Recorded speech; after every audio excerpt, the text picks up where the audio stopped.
Welcome to Tarot Tuesday for the week of January 27th. This is for Aries, Sun, Moon, Rising. Take what resonates, and if this reading doesn't speak to you, go check your other two signs videos for deeper meaning. Okay? All right, so we are at the end of January. We're finally getting out of this month. It's been a time. And like I said, we're still in this moment till we meet that year of the horse on February 17th. So we're at least a lot closer. And we've been to that. And know that, yeah, this hibernation of that period of pause, we're all feeling it. So give into that when and where you can. Yeah? Astrology wise, we have a full moon on February 1st. So it's in Leo. Full moon in Leo is going to lead to how can we move out of this moment of pause, truly shining our brightest. And then again on Tuesday of next week, so when we meet again, we have that Uranus Direct. Uranus has been retrograde basically the last half of last year. Uranus is this planet of revolution, so Taurus is where it has been residing, and so really it's for our own internal, what can we change about ourselves? What is the betterment for the world that we want to see? We have to live it from our own actions and embody it. Yeah? All right, that's the biggest energy of this moment. And so to meet it and just to be in Aquarius season, because remember we are in a stellium. We are in 4 planets are in Aquarius right now. So we're going to use the StarSeed Oracle by Rebecca Campbell. This is from that time when I was house sitting for my teacher last year, and I bought all the Rebecca Campbell decks that I could at the time. But I do really love these, so let's get back at them. We're going to do a different spread this time. Less cards. A little less cards, but equally deep. Equally deep. All right, so what does Aries have going on this week? New Earth. It's happening. Keep holding the vision. All right, Aries, so like I said, we're in this moment of time where we're in this transition into the year of the horse. So yeah, that last bit of snake shed, we are still in it, still shedding. And for that new earth to birth, we really have to let go of parts of ourselves that no longer need to come with us into this new world, this new earth.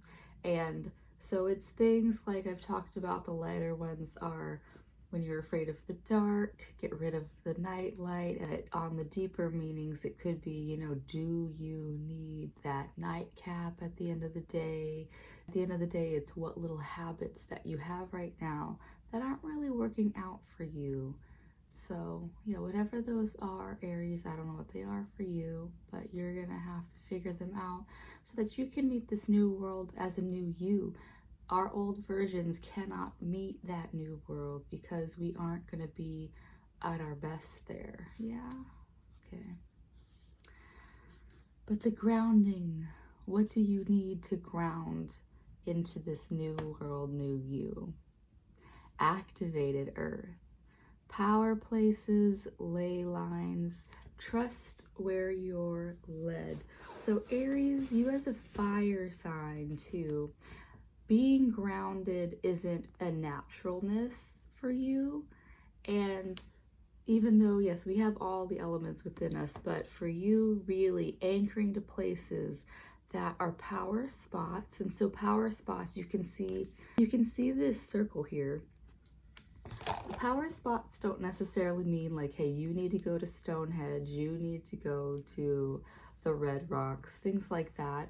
It could just be, what are your power spots? So around your place that you live, do you have, say, a tree that you love to sit under?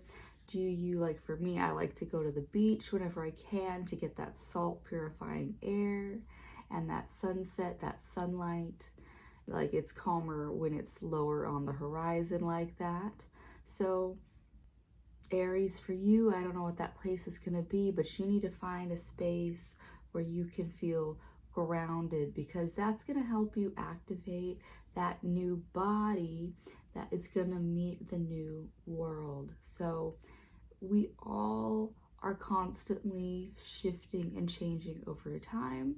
So know that, like, because for me, while, yeah, yoga was the biggest comfort of mine, but I've been getting really into Qigong and just my daily strolls as a way to physically ground.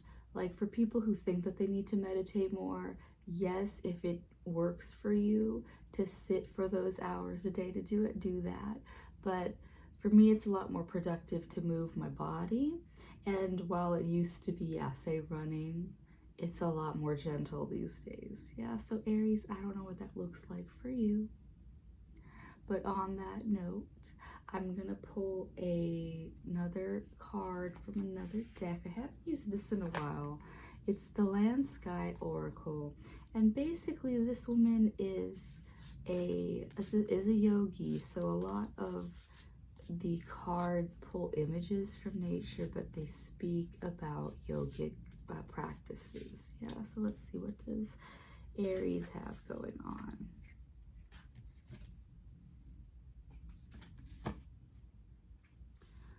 Okay, and even though I taught yoga, I'm not the best at pronunciation.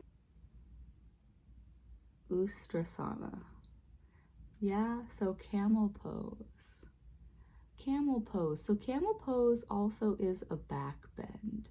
Camel pose is where, it would be nice if I could just show it to you, but basically you start on your knees. Start on your knees on the ground, and from there you go into a back bend. Back bends are really good heart openers, so that is where you're at.